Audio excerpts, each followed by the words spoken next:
Hello student, स्वागत है आपका आपके अपने यूट्यूब चैनल और हम स्मार्ट क्लासेस एंड और हम एडुकेटर के एप्लीकेशन पर।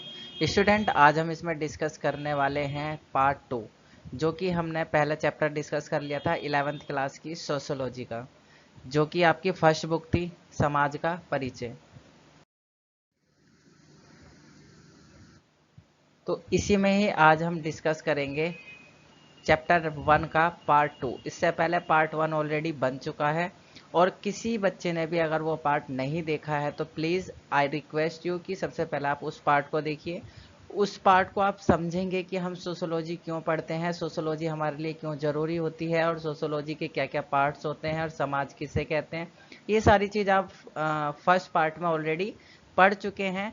तो आज हम डिस्कस करेंगे कि जो सोशोलॉजी है वो आगे किस तरीके का बिहेव करती है। तो चलिए चैप्टर को करते हैं हम स्टार्ट, और पार्ट है 2। इससे पहले ऑलरेडी पार्ट 1 बन चुका है। तो प्लीज़ आप किसी भी बोर्ड से हो, आप किसी भी 11th क्लास में, चाहे स्टेट बोर्ड हो, चाहे आपका नेशनल बोर्ड हो, चाहे आप NIOS के हो, यूपी बोर्ड के हो, किसी भी बोर्ड के हो, तो आपके लिए चैप्टर मोस्ट इम्पोर्टेंट है। ठीक है, अगर आप किसी कंपटीशन की तैयारी कर रहे हैं तो भी आपके लिए चैप्टर इम्पोर्टेंट होगा। तो चलिए चैप्टर को स्टार्ट करते हैं। अब हम डिस्कस करने वाले हैं कि जो आपके भौतिक मुद्दे होते हैं समाजशास्त्र की भूमिका में क्या क्या भूमिकाएं निभाते हैं, समाजशास्त्र की रचना किस तरीके से करी जाती है। भौतिक मुद्दे मतलब जो हमारे आसपास के जो बदलाव होते हैं, जो हमारे आसपास की क्रियाएं होती हैं, उन्हें ही हम क्या बोलते हैं, भौतिक मुद्दे बोलते हैं। और वही भौतिक मुद्दे क्या करते हैं, हमारे समाज में किस तरीके से व्यवहार करते हैं, और किस तरीके से हमारे समाज को बदलते हैं, किस तरीके से हमारे समाज की रचना करते हैं। तो सबसे पहला आपका क्या है, सबसे पहला है भौतिक मुद्दे के अंदर औद्योगिक क्रांति। देखिए, औद्योगिक क्रांति मोस्ट इम्पोर्टेंट फैक्टर होता है समाज की रचना के लिए। क्योंकि अगर आपको सोसाइटी बनानी है, अगर आपको सोसाइटी चलानी है, अपने आसपास की सोसाइटी अच्छे से डेवलप करनी है, तो आपको सबसे पहला याद रखना पड़ेगा, सबसे पहला परिवर्तन जो आता है वो आता है औद्योगिक क्रांति का। तो जो औद्योगिक क्रांति एक नए गतिशील आर्थिक क्रियाकलाप पूंजीवाद पर आधारित होती है। मतलब एक नई क्रियाकलाप होती है, एक नई तरीके की क्रिया चलाती है इसमें। और पूंजीवाद, पूंजीवाद मतलब पैसे को बढ़ाने के लिए, अपनी जमीन को बढ़ाने के लिए, समाज में आगे किस तरीके से हम व्यवहार करते हैं। तो ये सारी चीज़ें, आर्थिक क्रिया अपनी, कैसे हम अपने आप को ग्रोथ करें, हम अपने आप को कैसे डेवलप करें, तो ये सारी चीज़ें कौन सिखाता है, ये औद्योगिक क्रांति से ही हमारी मिलती हैं। पूंजीवाद आर्थिक उद्यम की एक व्यवस्था है जो कि बाजार विनिमय पर आधारित होती है। बाजार विनिमय पर देखिए, उद्योग से मतलब होता है आपका कामकाज। क्या चीज़, आपका जो कामकाज है, वही कामकाज आपके इसमें, वही जो होता है वो इसमें काउंट होता है। अब इसमें क्या होता है, जो भी हम काम करता है, जो भी हम प्रोडक्शन करते हैं, जो भी हम सारी चीज़ें करते हैं, वो क्या होता है, एक बाजार ही क्या होता है, वो बाजार विनिमय पर आधारित होता है कि बाजार में हम उसको कैसे बेचें, कौन खरीदेगा, किसके लिए बनाएंगे, क्या क्या करेंगे। तो ये सारी चीज़ें उसमें ही आपकी आधारित होती है कि भाई हम मार्केट में कौन कौन से प्रोडक्शन लेके आएंगे, और कौन कौन सी किस चीज़ों से रिलेट होती हैं। तो जो आपका औद्योगिक क्रांति होती है, जो उद्योग होता है, वो विनिमय पर आधारित होता है। विनिमय का मतलब होता है व्यापार। ठीक है, विनिमय का मतलब होता है व्यापार। तो यह व्यवस्था उत्पादन के उत्पादनों, संसाधनों और संपत्तियों के निजी स्वामित्व पर आधारित होती है। देखिए, जो उद्योग होता है ये किसी ना किसी एक पर्टिकुलर व्यक्ति का होता है, और इसमें क्या होता है, संसाधनों पर और संपत्तियों पर आधारित होती है। मतलब जिसकी जितनी संपत्ति, जिसके पास जितना पैसा, वो उतना ही ज़्यादा डेवलप अपने संसाधनों को कर सकता है, वो अपने उद्योग को ज़्यादा प्रोत्साहित कर सकता है, वो ज़्यादा अपने उद्योगों को ग्रोथ करवा सकता है, बढ़ा सकता है। क्योंकि ये क्या होता है, ये संपत्ति पर आधारित होता है कि उसके पास में कितनी संपत्ति है, और उस पर क्या होता है, उसी पर्टिकुलर किसी एक व्यक्ति का ही अधिकार होता है। जैसे सपोज करो आपने कोई काम खोला है, तो आप क्या होंगे, उस काम के मालिक होंगे, और वो कैसे ग्रोथ कराना है ये आपकी रिस्पॉन्सिबिलिटी होती है। तो उद्योग उत्पादन की उन्नति के पीछे यह एक पूंजीवादी व्यवस्था का प्रमुख शक्ति है। मतलब अगर हम आपसे बोलें कि जो औद्योगिक उत्पादन होता है वो एक पूंजीवादी व्यवस्था होती है। पूंजीवादी व्यवस्था, इसमें क्या होता है, पर्टिकुलर किसी बंदे का अधिकार होता है, और पूंजीवादी अर्थव्यवस्था में भी किसी एक पर्टिकुलर बंदे का अधिकार होता है। सारा निजीकरण कर दिया जाता है, कोई भी मतलब प्राइवेटाइजेशन कर दिया जाता है। निजीकरण, प्राइवेटाइजेशन, कोई भी गवर्नमेंट के हाथ में काम नहीं होता। गवर्नमेंट को सिर्फ टैक्स से मतलब होगा, तो टैक्स गवर्नमेंट को पे कर दिया जाएगा। सारा जो उद्योग होगा वो किसी पर्टिकुलर बंदे को सौंप दिया जाएगा। सब अपना अपना काम, उद्योग खोलकर बैठेंगे। तो इसका मतलब ये हमारे समाज के लिए मोस्ट इंपॉर्टेंट है। सेकंड है उद्यमी निश्चित और व्यवस्थित मुनाफे की आशा से प्रेरित होता है। मतलब देखिए, अगर आप कोई भी काम खोलते हैं या फिर कोई भी आप काम करते हैं, तो सिंपल सी बात है, प्रॉफिट आपके लिए बहुत जरूरी होता है। तो प्रॉफिट अगर नहीं होगा तो आपको काम खोलने का कोई फायदा नहीं है। और प्रॉफिट कैसे होगा? प्रॉफिट आपका समाज से होगा। नेक्स्ट, अगर हम बात करें, बाजारों ने उत्पादनकारी जीवन में प्रमुख साधन की भूमिका अदा करी है। उत्पादनकारी मतलब बाजार क्या है? देखो, अगर बाजार नहीं होंगे तो आपका जो प्रोडक्शन है वो कहीं भी बिकेगा नहीं और ज़्यादा पॉपुलर नहीं हो पाएगा। किसी भी प्रोडक्शन को ज़्यादा पॉपुलर करने के लिए, बेचने के लिए किसी मार्केट की ज़रूरत पड़ती है। तो मार्केट के बिना कोई संसाधन अपना कोई भी अस्तित्व नहीं पा सकता। तो अस्तित्व में आने के लिए उसको क्या करना पड़ेगा? बाजार में आना पड़ेगा। और बाजार एक संसाधन के रूप में भूमिका अदा करता है, और माल, सेवाएं एवं श्रम वस्तुएं बनाई जाती हैं जिनका निर्धारण तार्किक जो आपकी गुणाओं होती है उनके गुणों पर क्या होता है? गणनाओं पर आधारित होता है। मतलब अगर हम बात करें कि उनका जो निर्धारण होता है, उनकी गणना, कि वो किस काम में आ रहा है, कहाँ पर काम आएगा, कितनी उसकी क्वालिटी होगी, क्या है, मतलब उसके जितने भी फीचर्स होंगे वो सारे के सारे उसमें काउंट होते हैं। अगर हम बात करें, इंग्लैंड औद्योगिक क्रांति का केंद्र था। सबसे पहले जो क्रांति हुई थी वो इंग्लैंड में हुई थी। अगर आपसे पूछा जाए सबसे पहले औद्योगिक क्रांति कहाँ पर हुई थी, तो इंग्लैंड में हुई थी। तो औद्योगिक क्रांति का जनक हम इंग्लैंड को बोल सकते हैं। तो औद्योगिकरण द्वारा यहाँ पर बहुत ज्यादा परिवर्तन आया और बहुत अच्छे से इंग्लैंड डेवलप हो गया। नेक्स्ट, अगर हम देखें तो औद्योगिकरण से पहले अंग्रेजों का मुख्य पेशा खेती करना था। वो भी उद्योग से पहले क्या करते थे? खेती करते थे, कपड़ा बनाते थे। अधिकांश लोग गांव में रहते थे जो कि कृषि, भूमि स्वामित्व, लोहार, चमड़ा, श्रमिक, जुलाहे, कुम्हार, चरवाहे आदि का काम करते थे। समाज छोटा था। यह एक आपका स्तरीकृत समाज था जो लोगों की स्थिति का क्या करता था? उनका वर्ग परिभाषित करता था। मतलब पहले जो अंग्रेज थे, अंग्रेज भी हमारी तरह ही थे, छोटे छोटे गांव में रहते थे, छोटे छोटे कस्बे में रहते थे। वो भी यही काम करते थे जो हम लोग करते थे, कृषि वगैरह, कृषि करना, स्वामित्व, लोहार, चमड़ा, श्रमिक, जुलाहे और कुम्हार मतलब बर्तन बनाने का काम। जुलाहे जो होते हैं ये क्या करते हैं? ये सोना वगैरह या चांदी वगैरह का जो औजार वगैरह बनाते हैं उन्हें हम जुलाहे बोलते हैं। चमड़ा श्रमिक जो होते हैं ये आपकी बेल्ट वगैरह या फिर जो लेदर वगैरह या सीट्स वगैरह या फिर ये चमड़े का जो काम करते थे वो ये होते थे।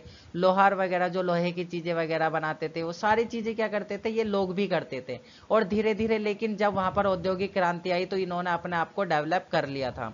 औद्योगिकरण के साथ साथ शहरी केंद्रों का भी विकास होता है। जैसे औद्योगिकरण होगा तो भाई फैक्ट्री लगेंगी, और अगर फैक्ट्री लगेगी तो लोग वहां पर काम करने जाएंगे, तो वहीं पर ही क्या करेंगे? वो बस जाएंगे, वहीं पर ही रहना शुरू कर देंगे। वहीं पर रहेंगे तो जनसंख्या बढ़ेगी, जनसंख्या बढ़ेगी तो डॉक्टर, हॉस्पिटल, स्कूल वगैरह और सारी फैसिलिटी वहां पर धीरे धीरे होती चली जाएगी। ट्रांसपोर्ट फैसिलिटी उनकी बहुत अच्छी होगी, मेट्रो होगी, आसपास की सारी सुविधाएं उनको मिल जाएगी, क्योंकि फैक्ट्रियां होंगी, धुआं होगा। उसके बाद में जैसे फैक्ट्रियों का धुआं, उसके बाद में आपका कुछ नुकसान भी होता है, ऐसे नहीं होता कि नुकसान नहीं होता। फैक्ट्रियों का गंदा पानी, उनसे निकलने वाला धुआं, कालिख, कालिख मतलब जो राख होती है, नई नई औद्योगिक श्रमिक की वर्ग की भीड़ लगेगी, नई नई बस्तियां बसेंगी जिससे गंदगी होगी, सफाई का निरंतर अभाव देखने के लिए मिलेगा। तो ये सब क्या होता है? औद्योगिकरण के कुछ फायदे भी होते हैं, कुछ नुकसान भी होते हैं। ठीक है। नेक्स्ट, अगर हम बात करें तो अंग्रेजी कारखानों में मशीनों द्वारा क्या होने लगा था? माल तैयार होने लगा था, उसका आगमन भारी तादाद में किया जाने लगा था। और भारतीय दस्तकार बंद होते गए, क्योंकि जब हम अंग्रेजों के गुलाम थे तो अंग्रेज यहाँ से कच्चा माल ले जाकर क्या करते थे? वहां से बना हुआ माल, यानी कि यहाँ से कच्चा माल ले जाते थे और वहां से विनिर्मित वस्तुएं लेके आते थे और उनको बेचते थे, वहां से मशीनों से बनती थी और हम लोग क्या करते थे? हाथों से बनाते थे। जब वो मशीनों की फैसिलिटी भी अच्छी होती थी, उसका पहनावा भी अच्छा होता था, उसके अंदर डिजाइन वगैरह, उसकी मतलब हर चीज क्वालिटी वगैरह अच्छी होती थी। लेकिन हाथों वाले की क्या होती थी, थोड़ी सी बेकार क्वालिटी होती थी। तो लोग क्या करने लगे थे, उन चीजों को खरीदने लगे थे। और वो क्या होती थी, हाथ वाली से ज्यादा सस्ती होती थी, क्योंकि मशीनों से बहुत जल्दी बन जाती थी। तो वो सस्ती बिकती थी, तो लोग क्या करने लगे थे, उसी चीज को खरीदने लगे थे। और जो हाथों की चीजें थी वो धीरे धीरे खत्म होती चली गई थी, हाथों वाली चीजें बिल्कुल बंद होती चली गई थी। तो हाथ के कारीगर थे वो खत्म होते चले गए, कारखाने वगैरह सब खत्म हो चुके थे। जो दस्तकार थे वो उनका जीवन बहुत ज्यादा बेकार हो चुका था। अब उनका जीवन सिर्फ खेती पर निर्भर ही रहता था। नेक्स्ट अगर हम बात करते हैं कि समाजशास्त्र की अन्य सामाजिक वैज्ञानिक जो विज्ञानों के मध्य स्थिति एक दृष्टिकोण, मतलब जो समाजशास्त्र है वो सामाजिक विज्ञान की दृष्टि से किस तरीके से आगे बढ़ा और क्या क्या उसमें भिन्नताएं होती हैं। तो सबसे पहला है कि जो सभी समाज विज्ञान यानी कि जो सामाजिक विज्ञान है वो समाजशास्त्र से किसी रूप से संबंधित है, और दूसरी और भिन्न भी है। मतलब हम इससे कह सकते हैं कि जो समाज शास्त्र है वो एक तरह का सामाजिक विज्ञान है, और हम इसको सामाजिक विज्ञान नहीं भी बोल सकते। एक तरीके से है भी और दूसरे तरीके से नहीं भी। क्यों? क्योंकि ये दोनों तरीके का ही है। जब आप बड़ी कक्षा में जाएंगे, जब इसको आप डीपली पढ़ेंगे, तब आप ये पढ़ेंगे कि समाजशास्त्र एक विज्ञान है और समाजशास्त्र एक कला भी है। ठीक है। नेक्स्ट अगर हम बात करें, उनके आपसी सहयोग के द्वारा भिन्न भिन्न क्षेत्रों का अध्ययन सुचारू रूप से संभव हो सकता है, इसलिए हम इसको विज्ञान भी कहते हैं। मतलब समाजशास्त्र से हम अलग अलग समुदाय, अलग अलग कास्ट, अलग अलग समाज के बारे में डीपली जान सकते हैं, तो इसलिए हम इसको साइंस भी बोल सकते हैं। सभी सामाजिक विज्ञानों का क्षेत्र अलग अलग होता है, और इन सभी का केंद्र बिंदु सामाजिक प्राणी यानी कि मानव होता है। अगर हम आपसे बोले कि जो साइंस होता है, साइंस की अलग अलग ब्रांचेज होती हैं, अलग अलग क्षेत्र होते हैं, लेकिन इसका मुख्य रूप क्या होता है, एक ही होता है। वैसे ही समाजशास्त्र एक विज्ञान है जिसके अंदर हम विभिन्न समाजों के बारे में स्टडी करते हैं, लेकिन मुख्य रूप से इसका जो फोकस बिंदु होता है, जो मेन स्टडी होती है, वो मानव की होती है। क्योंकि मानव क्या होता है, एक सामाजिक प्राणी है। वो समाज में किस तरीके से व्यवहार करता है, ये सारी चीजें इसी में ही होती हैं। नेक्स्ट अगर हम बच्चे बात करें कि समाजशास्त्र एक सहयोगी व्यवस्था का निर्माण करता है। सहयोगी मतलब परस्पर एक दूसरे से जुड़े हुए, तो इसका हम निर्माण करता है समाजशास्त्र। सभी विज्ञानों को एक सामान्य पटल पर ले आता है। पटल मतलब होता है एक वे, एक रास्ता, एक पथ, एक कतार, एक तरीके का सोच, एक तरीके की डेवलपमेंट। तो जब हम इसके बारे में गहन स्टडी करते हैं तो हमें पता चलता है कि इस समाज में ये कमी है और ये समाज इसलिए डेवलप नहीं हो पा रहा है। तो हम उन कमियों को दूसरे समाज की कमियों से सीख के क्या करते हैं, उस समाज में वो कमी पूरी कर देते हैं। तो इससे क्या होता है, उस समाज का डेवलपमेंट हो जाता है। मतलब अगर हमें किसी चीज का सोल्यूशन पता है तो वो सोल्यूशन कहीं ना कहीं हमने जरूर देखा होगा, और कहीं ना कहीं किसी ने वो सोल्यूशन बताया होगा, तभी हम उस सोल्यूशन को देख सकते हैं। तो हम क्या करते हैं, जो समाज डेवलप होता है उससे हम सारी चीजें सीखते हैं, और जो समाज डेवलप नहीं होता है उसमें हम वो चीजों को फॉलो कर सकते हैं।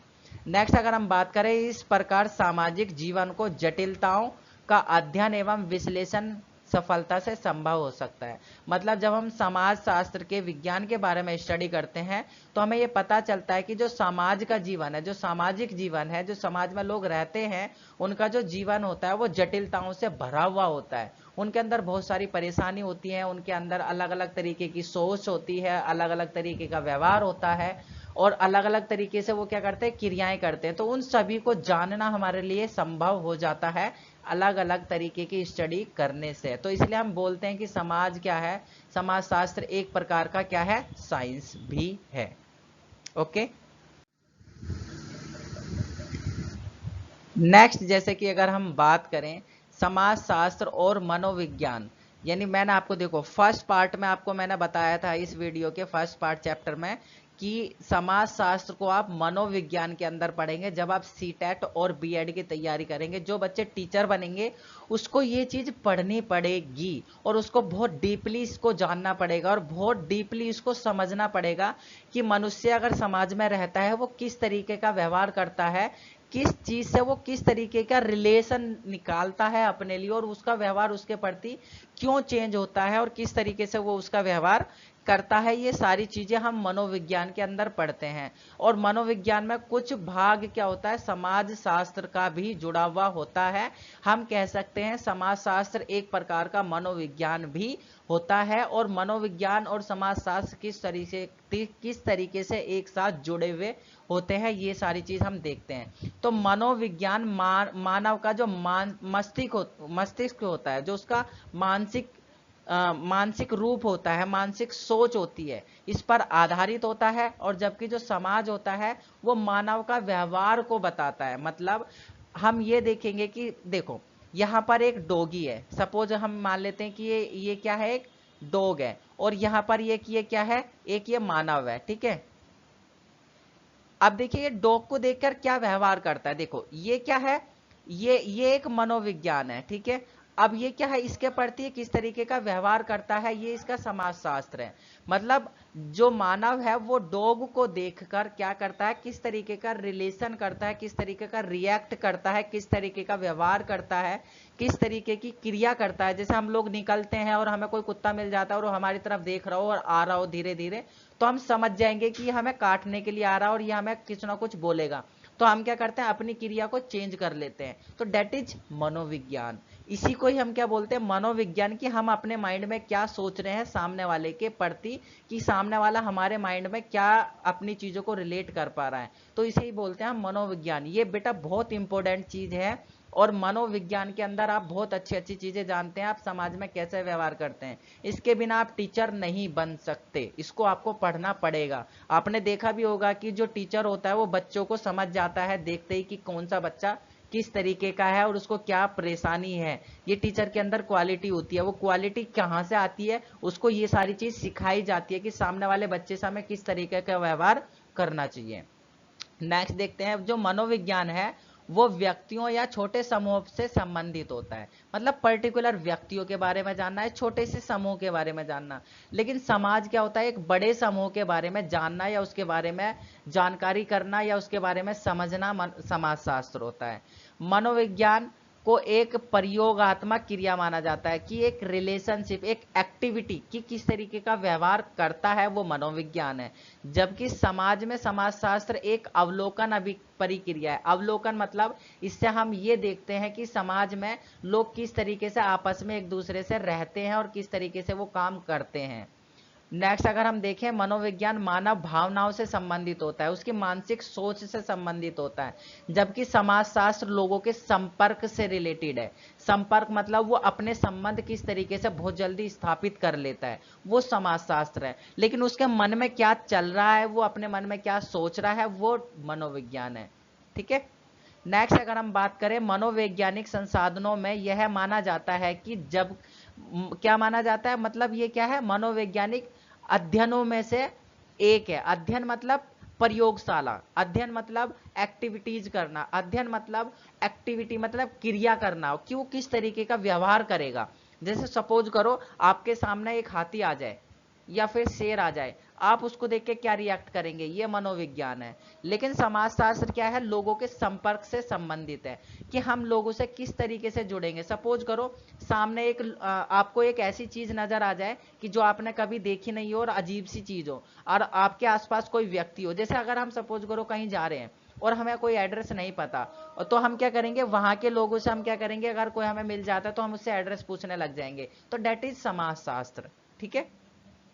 नेक्स्ट अगर हम बात करें, मनोवैज्ञानिक अध्ययनों में यह माना जाता है कि व्यक्ति सभी गतिविधियों के लिए अकेले जिम्मेदार है। जबकि समाजशास्त्र में यह माना जाता है कि उसके लिए पूरा आसपास का समाज जिम्मेदार होता है। मतलब मनोविज्ञान में जैसे हम कोई चीज फैसले लेते हैं, कोई डिसीजन लेते हैं, तो वो डिसीजन किसके होते हैं, हमारे पर्टिकुलर होते हैं। अगर हमारे साथ वो डिसीजन गलत हो जाता है तो उसमें जिम्मेदारी किसकी होती है, हमारी होती है। लेकिन अगर हम एक सोसाइटी में रहते हैं, अगर हम किसी की मतलब किसी का सिर फोड़ देते हैं, मतलब अगर हम किसी से लड़ाई करते हैं, किसी को गाली दे देते हैं, किसी को उल्टा बोल देते हैं, तो इसका मतलब क्या है, समाज, हम वो समाज में कर रहे हैं, तो वो समाज क्या कहेगा कि यार इसके संस्कार नहीं है, ये समाज में गंदगी फैला रहा है, इसको यहाँ से निकालो, इसको बोलो। तो ये सारा क्या है, इसमें समाज के बारे में होता है। समझ में आ गया? मनोविज्ञान और समाजशास्त्र तो दोनों एक दूसरे से रिलेट भी करते हैं और दोनों एक दूसरे से अलग भी हैं।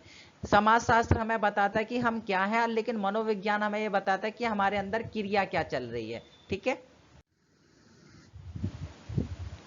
नेक्स्ट अगर हम देखते हैं कि जो समाजशास्त्र और अर्थशास्त्र, यानी जो समाजशास्त्र होता है और अर्थशास्त्र यानी कि सोशोलॉजी एंड इकोनॉमिक्स किस तरीके से रिलेशनशिप आपस में रखते हैं।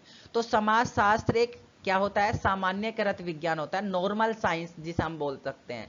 नॉर्मल यानी कि सामान्यकृत साइंस है, जबकि जो अर्थशास्त्र होता है, जो इकोनॉमिक्स होता है, एक विश्लेषण विज्ञान है। विश्लेषण यानी कि विशेष, इसमें हम क्या करते हैं, किसी चीज का विश्लेषण करते हैं, उसका रिजल्ट निकालते हैं, उसको हम ये देखते हैं कि अगर हम ये क्रिया करेंगे तो इसका रिजल्ट क्या निकलेगा। अगर हम सपोज करो हम एक परचून की दुकान खोलते हैं और हम ये सोचते हैं कि अगर हम चीजों का प्राइस कम करेंगे तो हमारे जो ग्राहक होंगे, हमारे क्या होंगे, कंज्यूमर ग्रोथ करेंगे, बढ़ेंगे। तो ये इकोनॉमिक्स है। लेकिन समाजशास्त्र क्या है, सामान्यकृत विज्ञान है, इसमें हम रिलेशनशिप बनाते हैं। ठीक है, कोई लालच नहीं होता, कोई कुछ नहीं होता, सिर्फ एक व्यवहार से रिलेशन बन जाता है। नेक्स्ट अगर हम बात करें, समाजशास्त्र सभी प्रकार के रिश्तों का अध्ययन सिखाता है, लेकिन अर्थशास्त्र केवल उन्हीं संबंधों को बताता है जिसको आप चित्रित करते हैं। चित्रित मतलब जिसके बारे में आप जानकारी लेना चाहते हैं उसी को ही बताएगा, अदरवाइज दूसरी चीज वो नहीं बताएगा। लेकिन समाजशास्त्र हर रिश्ते के बारे में, ये मामा, ये फूफी, ये चाचा, ये ताऊ, ये ताई, यू हमारा साला लगता है, ये हमारा जीजा लगता है, ये हमारी बहन लगती है, हमारी दीदी लगती है, मतलब इस तरीके से क्या कहा है, ये सारी चीज समाजशास्त्र सिखाता है। लेकिन इकोनॉमिक्स क्या दिखाता है, इकोनॉमिक्स में अगर आप किसी पर्टिकुलर चीज के बारे में ही जान सकते हैं, अदरवाइज आप उसके पीछे का साइंस समझ सकते हैं, लेकिन दूसरी चीज को नहीं जान सकते।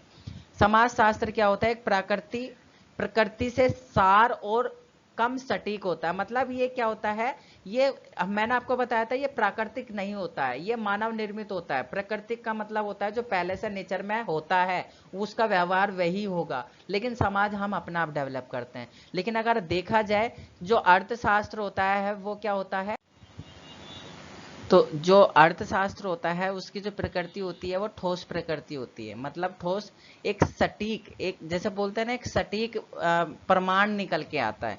लेकिन जो समाजशास्त्र होता है उसमें सटीक प्रमाण नहीं निकलता। नेक्स्ट देखते हैं, समाजशास्त्र में सामाजिक चर मापने की जो बहुत ही मुश्किल होता है। मतलब अगर हम बोलें कि समाज शास्त्र में आप चर को मापो, चर मतलब होता है कि जो आपका आसपास जो लोग रह रहे हैं, जो उसमें काउंटिंग है, उसको मापना बहुत ज्यादा कठिन हो जाता है और उसको हम ठीक से माप भी नहीं पाते हैं। लेकिन अर्थशास्त्र में आर्थिक चर को मापना सटीक होता है और अच्छे तरीके से हम उसको माप सकते हैं, उसकी मात्रा को मापा जा सकता है कि वो कितना क्वांटिटी, कितनी उसकी कैपेसिटी या क्वांटिटी होती है। लेकिन समाजशास्त्र में हम क्वांटिटी को जल्दी से माप नहीं सकते, क्योंकि समाज का कोई अंत नहीं होता, समाज अमूर्त होता है। अगर अमूर्त है तो इसको हम काउंटेबल नहीं कर सकते। लेकिन अर्थशास्त्र में आर्थिक चर को हम काउंटेबल कर सकते हैं, हम उसको काउंट कर सकते हैं। ठीक है, ये था किसमें, इकोनॉमिक्स में और सोशोलॉजी में रिलेशनशिप।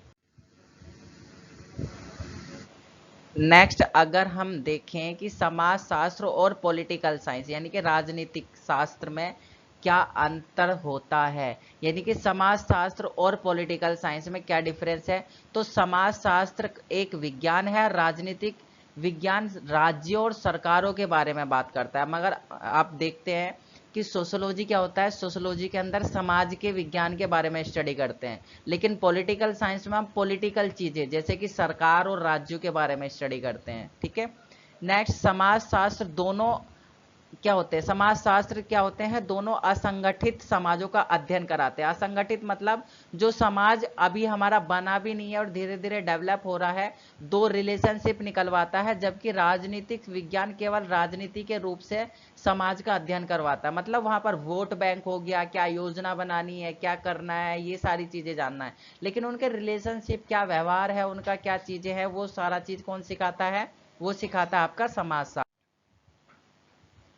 नेक्स्ट अगर हम देखें समाजशास्त्रों का व्यापक दायरा, तो जो व्यापक दायरा होता है, देखिए समाजशास्त्र एक बहुत बड़ा क्षेत्र होता है इसका, जिसको हम काउंट नहीं कर सकते। इसका जो दायरा होता है उसको आप काउंटेबल नहीं कर सकते, जबकि राजनीतिक विज्ञान का आप क्या कर सकते हैं, काउंट कर सकते हैं। इसका एक सीमित क्षेत्र होता है। जैसे हम बोले कि उत्तर प्रदेश, तो उत्तर प्रदेश के अंदर बीजेपी की सरकार है और योगी जी की सरकार है, और दिल्ली के अंदर क्या है, केजरीवाल जी की सरकार है। तो मतलब क्या है, इनका एक क्षेत्र होता है, ये अपने क्षेत्र में राजनीति करते हैं, ये अपने क्षेत्र में राजनीति करते हैं।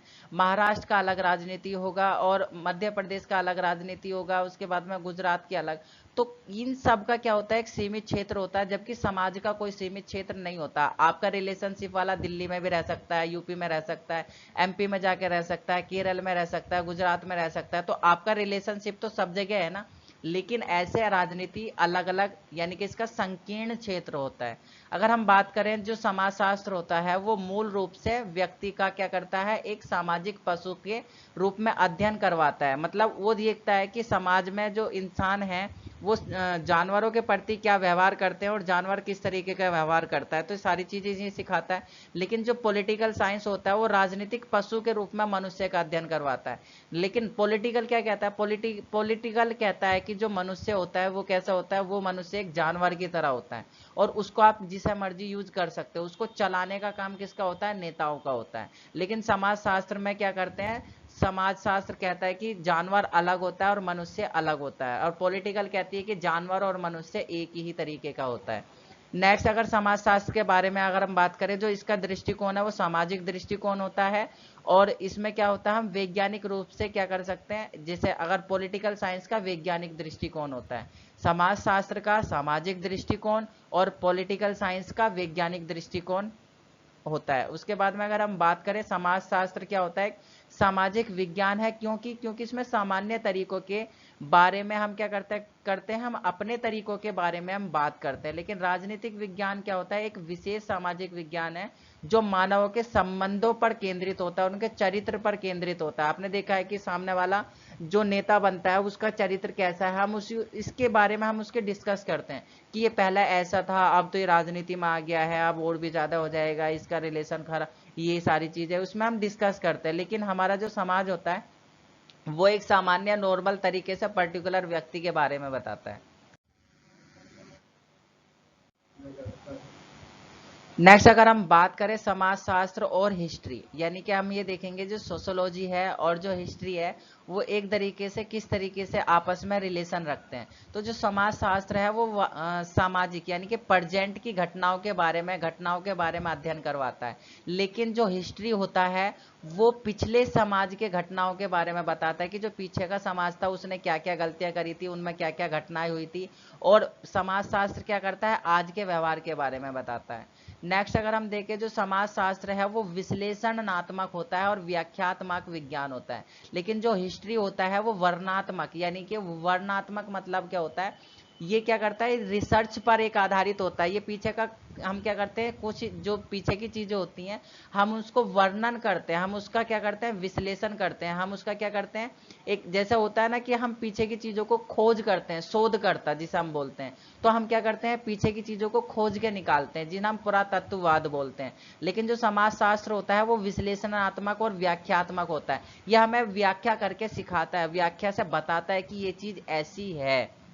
नेक्स्ट, अगर हम बात करें, जो सोशोलॉजी होता है ये एक सामान्य विज्ञान है, और जबकि जो हिस्ट्री होता है एक विशिष्ट विज्ञान होता है, एक विशेष विज्ञान, एक विशेष साइंस होता है। एक पर्टिकुलर चीज के बारे में क्या करवाता है, ये पर्टिकुलर डीपली सिखाता है। नेक्स्ट, अगर हम बात करें, जो सोशोलॉजी होता है वो प्रश्नावली यानी कि क्वेश्चन मार्क, सर्वेक्षण मतलब सर्वे करना, साक्षात्कार मतलब इंटरव्यू, इन विधि पर आधारित होता है। लेकिन अगर हम हिस्ट्री की बात करें, ये सिर्फ क्या होता है, क्रिया, काल क्रिया होता है। काल क्रिया मतलब होता है, काल क्रिया का मतलब होता है ये पीछे की समय के साथ आपको क्या करता है, बदलता चला जाता है। सिक्कों के बारे में बताता है, मतलब जैसे पहले के लोग कैसे रहते थे, पहले के लोग क्या करते थे, पहले के लोगों जो मुद्रा होती थी वो कैसी थी, क्या क्या चीजें हैं, ये सारी चीज हिस्ट्री हमें सिखाती है। नेक्स्ट, अगर हम देखें, जो समाजशास्त्र होता है वो सामान्यकृत तथ्यों पर आधारित होता है, उनके पुनर्परीक्षण यानी कि जो परिणाम होते हैं, परीक्षण होते हैं, उनको संभव बनाता है। लेकिन जो हिस्ट्री होता है वो उल्लेखनीय होता है, उल्लेखनीय घटना मतलब जो पहले घट चुकी है। और जो समाजशास्त्र होता है वो घटने वाली आगे वाली क्रियाओं के बारे में आगाह करता है। तो हम क्या कर सकते हैं, ये सारी चीजें इनसे हम जोड़ के देख सकते हैं। आगे क्या कराता है, जो समाजशास्त्र होता है एक विस्तृत दायरा, मतलब मैंने अभी बताया था जो व्यापक दायरा एक बहुत बड़ा दायरा होता है, लेकिन इसका संकुचित दायरा मतलब एक छोटा दायरा होता है। समाजशास्त्र क्या होता है, एक युवा विज्ञान होता है, और जबकि ये पुराना ओल्ड हो चुका है, क्या हो चुका है, ये ओल्ड साइंस है, जिसमें ये पास्ट के बारे में स्टडी करवाता है। नेक्स्ट अगर हम देखें आपस में एक दूसरे से तुलना कैसे करते हैं, तो आप देख सकते हैं समाजशास्त्र, अर्थशास्त्र, इतिहास, राजनीतिक शास्त्र और मनोविज्ञान, जो कि हम ऑलरेडी अभी तक पढ़ के आ चुके हैं। ये सारी चीजें इसके अंदर हमने यहाँ पर देखने के लिए लगा दी है, मतलब ये आप देख सकते हैं, आराम से इसको समझ सकते हैं कि जो पीछे हमने पढ़ा है वही सारी चीज इसके अंदर होती है कि कौन सी चीज किससे रिलेशन रखती है। तो आप इसको एक बार देख लीजिएगा।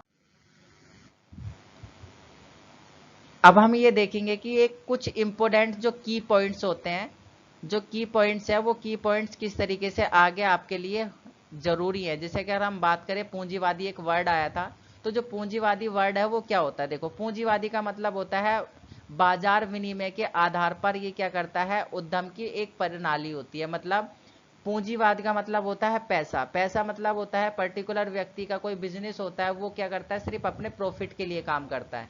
पूंजी क्या होता है, किसी भी परिसंपत्ति को दर्शाती है, मतलब उसके पास कितनी संपत्ति है, जिसमें पैसा हो सकता है, संपत्ति हो सकती है, मशीन हो सकता है, इन सारी चीजों को शामिल किया जाता है, जिसका प्रयोग वो बिक्री के लिए और वस्तु के उत्पादन के लिए करता है, जिससे उसको लाभ प्राप्त होता है।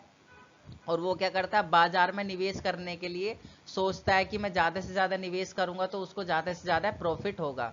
तो इसमें क्या होता है, यह संपत्ति निजी स्वामित्व मतलब किसी एक पर्टिकुलर व्यक्ति की होती है, जिसमें वो क्या करता है, वो अपने प्रॉफिट के बारे में सोचता है और अपने विकास के बारे में सोचता है। उसे समाज से कोई मतलब नहीं होता, समाज में सिर्फ उसको सामान बेचना होता है, उन पर आधारित ही होता है। अगर हम बात करें द्वंद्वात्मक, द्वंद्वात्मक देखिए ये दो वर्ड से मिलकर बना हुआ है, द्वंद्व प्लस आत्मक। द्वंद्व का मतलब होता है आपस में प्रतिद्वंद करना, मतलब एक दूसरे की चीजों पर बल देना। जैसे कि अगर हम बोले कि सामाजिक बलों का विरोध करने या अस्तित्व की कार्यवाही करना, इसका एक एग्जाम्पल है। जैसे कि अगर हम समाज में रहते हैं तो हम क्या करते हैं, हम एक दूसरे के समाज का क्या करते हैं, विरोध करते हैं। जैसे अगर हम 4-5 समाज के एक साथ लोग रहते हैं तो हम क्या करेंगे, आपस में बात करेंगे कि यार ये तो ऐसे लोग हैं, ये तो ये इतनी गंदगी करते हैं, ये लोग ऐसे करते हैं, ये लोग ऐसे करते हैं, इनका समाज में ऐसा होता है, इनकी इतनी सारी देवी देवता होते हैं, इनके तो ये होते हैं वो होते हैं फला। मतलब इस तरीके से हम क्या करते हैं, द्वंद्व, इस तरीके से हम द्वंद्व करते हैं समाज में रहकर, तो वो द्वंद्वात्मक होता है, जिसमें हम अपने विचारों को, अपनी सोच को क्या करते हैं, द्वंद्व के रूप में प्रयोग करते हैं। बोलते हैं ना कि एक हथियारों की लड़ाई होती है और एक बातों की लड़ाई होती है, तो द्वंद्वात्मक मतलब बातों की लड़ाई जो होती है। हम इसमें क्या करते हैं, अनुभविक जांच करते हैं। अनुभविक मतलब जो सामाजिक अध्ययन होता है वो किसी भी दृष्टिकोण से क्षेत्र के बारे में क्या होता है, एक हमें जांच करना सिखाता है कि ये वास्तविक क्षेत्र किस चीज का है और इसमें किस तरीके का समाज रहता है। नेक्स्ट अगर हम देखें तथ्यात्मक पूछताछ, तथ्यात्मक मतलब होता है फैक्ट वाली चीजें, तथ्य जिसका आपके बारे में फैक्ट पता हो और तथ्य उसके बारे में जानकारी होती है। वर्णनात्मक पूछताछ, बात एक ही होती है, दोनों का मतलब एक ही होता है। तो इसका उद्देश्य क्या होता है, मूल उद्देश्यों को समझने के लिए हम क्या करते हैं, हल निकालने के लिए अपने तथ्यों को क्या करते हैं, एक दूसरे के सामने पेश करते हैं, एक दूसरे के सामने बताते हैं कि भाई हमें अगर सोसाइटी को आगे चलाना है तो हम क्या कर सकते हैं, ये चेंज कर सकते हैं और अपने समाज को आगे हम डेवलप करवा सकते हैं। उसके बाद में सामाजिक प्रतिबंध, सामाजिक प्रतिबंध ये सभी को पता होगा कि हर समाज में कुछ ना कुछ ऐसा हिस्सा होता है जो प्रतिबंध लगाता है, जो प्रभाव डालता है। कुछ प्रतिकूल प्रभाव होते हैं, कुछ अप्रतिकूल प्रभाव होते हैं, मतलब कुछ अच्छे प्रभाव होते हैं, कुछ गलत प्रभाव होते हैं। तो वो हर समाज के प्रभाव होते हैं, जिससे समाज क्या करता है, अपने प्रभावों के बारे में सीखता है कि भाई हमें दूसरे के समाज से, जैसे हम लोग क्या करने लग गए हैं आज की डेट में, शॉर्ट्स पहनने लग गए हैं, जबकि ये हमारा कल्चर नहीं बोलता, हमारे कल्चर में ये सारी चीजें नहीं है। हम जींस पहनने लग गए, हम फॉरेन कंट्री का पहनावा धीरे धीरे अपनाने लग गए, जबकि हमारा जो मजहब है, हमारा जो कल्चर है उस चीज को नहीं मानता है। तो ये सारी चीजें क्या होती हैं, प्रभाव वाली चीजें होती हैं। उसके बाद में आपका होता है मूल्य, मूल्य का मतलब होता है मानव व्यक्ति समूह के जो विचार होते हैं वो वांछनीय विचार होते हैं। वांछनीय का मतलब होता है उनकी कोई भी उनके ऊपर वश नहीं चलता, जिसके उचित और दूरी या बुरे के बारे में, मतलब अच्छा बुरा के बारे में क्या होता है, उसको वांछनीय मतलब उसको बता नहीं सकते, उसको पता नहीं होता है वो सारी चीजें क्या करता है क्या नहीं करता, उसको अच्छा लगता है या समाज उसकी गवाही देता है। बहुत सारी आज की डेट में हमारे समाज में आप देख सकते हैं अपने आसपास ऐसी क्रियाएं चलती है जिसके बारे में आपका समाज ये सारी चीजें गवाही नहीं देता है, आपका समाज उसके बारे में नहीं बताता है। नेक्स्ट अगर हम देखें नस्ल या जाति है। नस्ल क्या होती है, जैसे कि हमारी जो प्रथा होती है, दृष्टिकोण होते हैं, भेदभाव होते हैं, इन सब के बारे में क्या होता है, एक दूसरे से हम क्या होते हैं, अलग होते हैं। आपने देखा होगा हम जितने भी आसपास के, अब अपने अपने आसपास के देखो कि हम आसपास जितने भी लोग रहते हैं क्या सभी एक ही जैसे हैं, एक ही समुदाय के हैं, क्या फिर एक ही कास्ट के हैं, एक ही मजहब के हैं। तो ये सारी चीजें क्या होती हैं, ये सब बिल्कुल भिन्न होते हैं, एक दूसरे से अलग अलग होते हैं। जातीयता मतलब क्या होता है, एक साझा सांस्कृतिक विरासत होती है कि भाई हमें पूर्वजों ने, हमारे जो आगे पीछे का जो कल्चर है वो हमारा किस तरीके का होता है, कौन सी जाति का है, कौन से वंश का है, किस तरीके से उसकी भाषा बोली जाती है, किस धर्म का है, किस उसकी क्या क्या भावनाएं हैं पीछे उसको, वो जो पूर्वज थे वो किस तरीके के व्यवहार करते थे, वो कौन से समुदाय से आते थे। तो ये सारी चीजें कौन सिखाता है हमें, सामाजिक, यानी कि ये नस्ल जातीय प्रभाव होता है। उसके बाद अगर हम बात करें उपनिवेशवाद, देखिए उपनिवेशवाद का मतलब होता है कि सपोज करो ये एक सोसाइटी है और ये फिर एक दूसरी सोसाइटी है, इसका मान लेते हैं ये ए और ये बी सोसाइटी है, बी सोसाइटी ज्यादा पावरफुल है और ज्यादा अच्छी है, डेवलप है। तो ये क्या करती है, अगर ये सोसाइटी, ये वाली जो ए वाली सोसाइटी है, ये इस वाली सोसाइटी का कल्चर धीरे धीरे अपने ऊपर हावी करवा लेती है, मतलब ये इसका कल्चर अपनाना शुरू कर देती है। तो हम ये कहेंगे कि इस वाली मतलब इस वाले सोसाइटी पर बी सोसाइटी का दबदबा है। जैसे एक भारत है, ठीक है, ये भारत है और ये क्या था, ये ब्रिटेन था, ठीक है, ये इंडिया था और ये आपका ब्रिटेन था। हमने, आपने देखा होगा हम ब्रिटेन के गुलाम थे, तो ब्रिटेन की संस्कृति हमारे ऊपर हावी हो गई थी, हमने उसको अपनाना धीरे धीरे शुरू कर दिया था, तो हमारे ऊपर क्या हो गया था, ब्रिटेन वासियों का दबदबा हो गया था। क्यों? क्योंकि हमने उनकी सोसाइटी को, उनके कामकाज को, उनके रहन सहन को, उनके कपड़े को, उनको पहनावों को हमने धीरे धीरे अपने कल्चर में ढाल लिया था। तो इनकी जो सोसाइटी थी हमारे ऊपर हावी हो गई, तो इसलिए हम क्या हो गए थे, ये वाली जो हमारी जो सोसाइटी थी वो इस वाली सोसाइटी की गुलाम हो गई थी।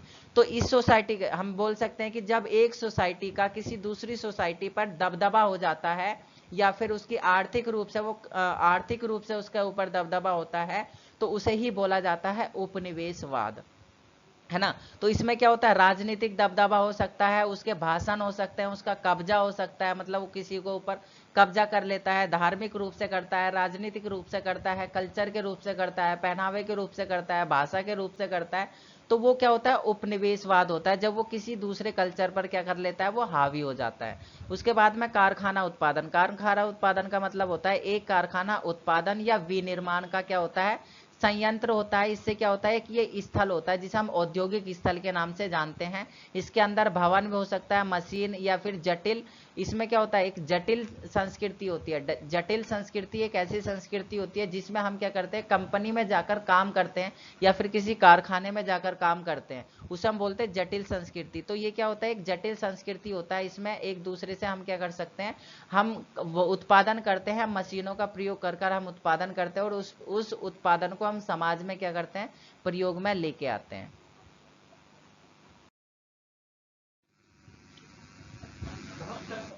आई होप कि आपको ये वीडियो अच्छी लगी होगी और आपको अच्छे से समझ में आई होगी। अगर अच्छे से समझ में आई है तो आप वीडियो को लाइक शेयर जरूर कीजिए। और अगर कोई डाउट है या फिर आपको कोई टॉपिक क्लियर नहीं आया है या फिर आपको कोई चीज़ क्लियर नहीं हुई है तो आप मुझे पूछ सकते हैं कमेंट कर कर, तो मैं आपको रिप्लाई कर दूंगा। मिलेंगे हम आपको नेक्स्ट चैप्टर में, तब तक के लिए जय हिंद जय भारत, हंसते रहिए मुस्कुराते रहिए।